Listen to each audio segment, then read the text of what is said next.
Hi friends, welcome to our channel. తెలంగాణలో గత కొద్ది రోజులుగా ఎడతెరిపి లేకుండా కురుస్తున్న వర్షాల కారణంగా ప్రజలు అతలాకుతలం అవుతున్నారు. గత వారం 10 రోజుల పాటు వరుసగా జోరు వర్షాలు పడుతుండడంతో తెలుగు రాష్ట్రాలు తడిసి ముద్దయ్యాయి. వాగులు వంకలు పొంగి పొర్లి ప్రాజెక్టులన్నీ జలకలలాడాయి. గత 3 రోజులుగా పొడి వాతావరణమే కనిపించింది. అయితే మళ్ళీ ఈ రోజు నుంచి వర్షాలు పడే అవకాశం ఉన్నట్లు తెలుస్తోంది.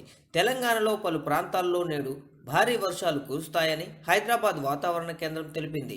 వాతావరణ శాఖ అధికారులు చెప్పిన వివరాల ప్రకారం బంగాళాఖాతంలో ఒడిశా తీరం వద్ద తీవ్ర అల్పపీడనం కొనసాగుతోంది. దీనికి అనుబంధంగా 7.6 కిలోమీటర్ల ఎత్తున ఉపరితల ఆవర్తనం ఉంది.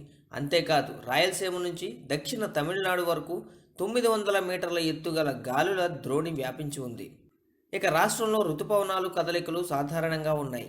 ఈ నేపథ్యంలో గురువారం తెలంగాణలో అక్కడక్కడా భారీ వర్షాలు కురిసే అవకాశాలున్నాయని అధికారులు వెల్లడించారు. మరో 3 రోజుల పాటు తేలికపాటి వర్షాలు కురుస్తాయని తెలిపారు. ఇక ఏపీలోనూ వర్షాలు పడతాయని అమరావతి వాతావరణ శాఖ తెలిపింది.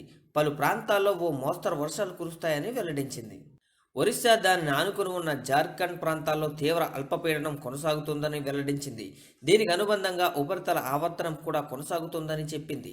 ఇది క్రమంగా రాగల 3-4 రోజుల్లో పశ్చిమ దిశగా ఛత్తీస్గఢ్, మధ్యప్రదేశ్ మీదుగా ప్రయాణించే అవకాశం ఉందని, అలాగే వాయువ్య బంగాళాఖాతం దాని పరిసర ప్రాంతాల్లో ఆగస్టు 30న మరొక అల్పపీడనం ఏర్పడే అవకాశం ఉందని తెలియజేసింది. వీటి ప్రభావంతో ఈరోజు రేపు తేలికపాటి నుండి ఒక మోస్తరు వర్షాలు అనేక చోట్ల కురిసే అవకాశం ఉందని తెలిపింది.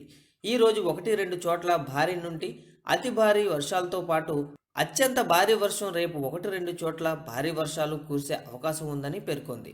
మరిన్ని ఇంట్రెస్టింగ్ అప్డేట్స్ కోసం చూస్తూనే ఉండండి అవర్ ఛానల్.